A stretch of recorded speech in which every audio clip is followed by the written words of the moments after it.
Bayangkan kamu lagi santai rebahan di atas kasur empuk, tapi sebenarnya kasur kamu itu diletakkan di atas tumpukan ribuan ton dinamit yang sumbunya sudah terbakar dan tinggal sisa beberapa sentimeter lagi. Ngeri banget kan?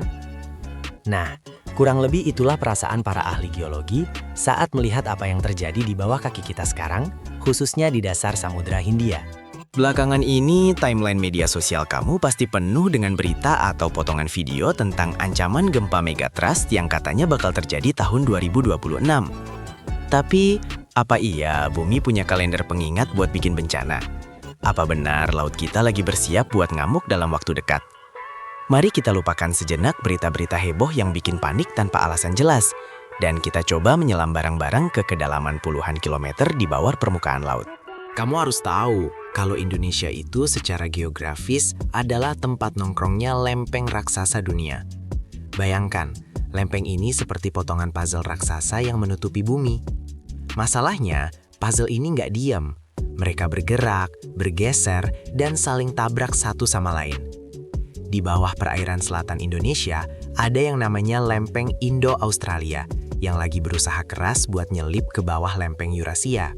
Proses nyelip ini namanya subduksi. Kecepatannya memang lambat banget, cuma sekitar 5-7 cm per tahun. Itu kira-kira sama dengan kecepatan kuku jari kamu tumbuh. Kelihatannya nggak ada apa-apanya kan? Tapi bayangkan, kalau yang bergerak itu bukan kuku, melainkan bongkahan batu raksasa seukuran benua dengan berat miliaran ton. Mereka nggak bakal meluncur mulus kayak seluncuran di waterpark. Permukaan batu lempeng itu kasar banget. Jadi saat mereka mencoba bergeser, mereka bakal tersangkut. Disinilah masalah dimulai. Bayangkan kamu lagi dorong pintu lemari yang macet. Kamu dorong sekuat tenaga, tapi pintunya nggak gerak. Kamu tambah lagi tenaganya. Makin kuat, sampai akhirnya, brak! Pintunya terbuka mendadak dan kamu jatuh tersungkur. Nah, gempa megatrust itu adalah momen brak itu. Selama ratusan tahun, lempeng-lempeng ini terus menekan, tapi mereka tersangkut. Energi dari dorongan itu nggak hilang. Dia tersimpan di zona yang kita sebut zona kuncian atau lock zone. Energi yang terkumpul ini ibarat karet gelang yang kamu tarik terus-menerus. Semakin lama kamu tarik, karetnya makin tegang, dan energi yang tersimpan di dalamnya makin besar. Kalau karet itu putus, dia bakal menjepret dengan kekuatan luar biasa. Di bawah laut sana, karet gelang raksasa ini sudah ditarik selama ratusan tahun di beberapa titik tertentu yang kita sebut sebagai seismic gap. Ini adalah istilah buat wilayah yang secara teori harusnya sudah gempa karena posisinya di jalur aktif. Tapi sudah lama banget nggak ada gempa besar di sana. Ibaratnya, daerah ini lagi nabung energi besar-besaran dan kita nggak tahu kapan dia mau tarik tunai semua tabungannya itu. Lalu, kenapa tiba-tiba muncul angka tahun 2026? Ini yang perlu kita luruskan, supaya kamu nggak kemakan hoax yang bikin stres. Secara ilmiah, sampai detik ini, belum ada satupun teknologi di dunia yang bisa memprediksi dengan tepat hari, tanggal, jam, apalagi tahun terjadinya gempa bumi. Alam itu nggak pakai jadwal reservasi. Isu tahun 2026 itu kemungkinan besar muncul dari interpretasi salah terhadap siklus perulangan gempa atau hasil riset statistik. Namun, yang bikin para ahli di BMKG atau BRI bersuara belakangan ini bukan karena mereka mau menakut-nakuti, tapi karena ada 2 titik merah yang benar-benar jadi perhatian dunia, Megatrust Selat Sunda dan Megatrust Mentawai Siberut. 2 wilayah ini adalah seismic gap yang nyata. Di Selat Sunda, gempa besar terakhir itu terjadi ratusan tahun lalu. Artinya, energi yang terkumpul di bawah sana sudah sangat padat. Saat kuncian antar lempeng itu lepas, dasar laut akan terangkat atau turun secara mendadak. Bayangkan kamu punya akuarium besar, terus kamu pukul bagian bawahnya sampai airnya meloncat ke atas. Air laut yang tadinya tenang bakal terdorong ke atas, menciptakan gelombang raksasa yang bergerak dengan kecepatan pesawat jet di tengah laut. Begitu mendekati daratan, air ini melambat tapi tingginya bertambah.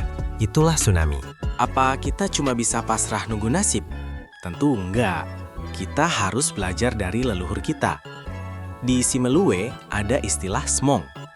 Mereka punya cerita turun-temurun kalau ada gempa kuat, segera lari ke bukit tanpa nunggu air laut surut. Berkat cerita rakyat ini, saat tsunami 2004, jumlah korban di Simeulue jauh lebih sedikit dibanding daerah lain, karena mereka sudah tahu apa yang harus dilakukan. Di zaman modern sekarang, mitigasi itu soal teknologi dan kesiapan mental. Bangunan mulai dirancang tahan gempa. Tapi gimana dengan rumah kita? Kita cuma perlu tahu kalau gempa terjadi, jangan panik.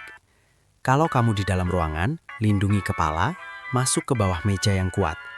Kalau kamu di dekat pantai dan ngerasain gempa yang lama banget, jangan nunggu grup WhatsApp, langsung lari ke tempat tinggi. Bumi itu dinamis, dia hidup. Lempeng-lempeng itu bakal terus bergerak selama inti bumi masih panas. Indonesia itu ibarat supermarket bencana, tapi itu juga yang bikin tanah kita subur. Sekarang, coba bayangkan kondisi di bawah laut saat ini.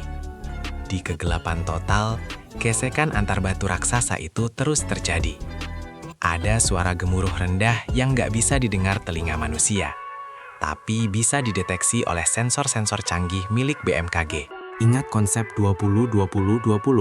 Kalau ada gempa selama 20 detik, kamu punya waktu sekitar 20 menit buat lari ke tempat dengan ketinggian minimal 20 meter. Nyawa kamu lebih berharga dari apapun. Dan ingat, tsunami itu nggak cuma satu gelombang. Biasanya gelombang kedua atau ketiga itu jauh lebih besar. Jangan langsung balik ke bawah sebelum keadaan benar-benar dinyatakan aman oleh pihak berwenang.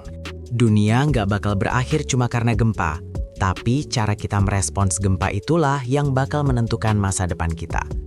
Anggap saja Megatrust ini adalah pengingat buat kita untuk selalu rendah hati dan siap siaga.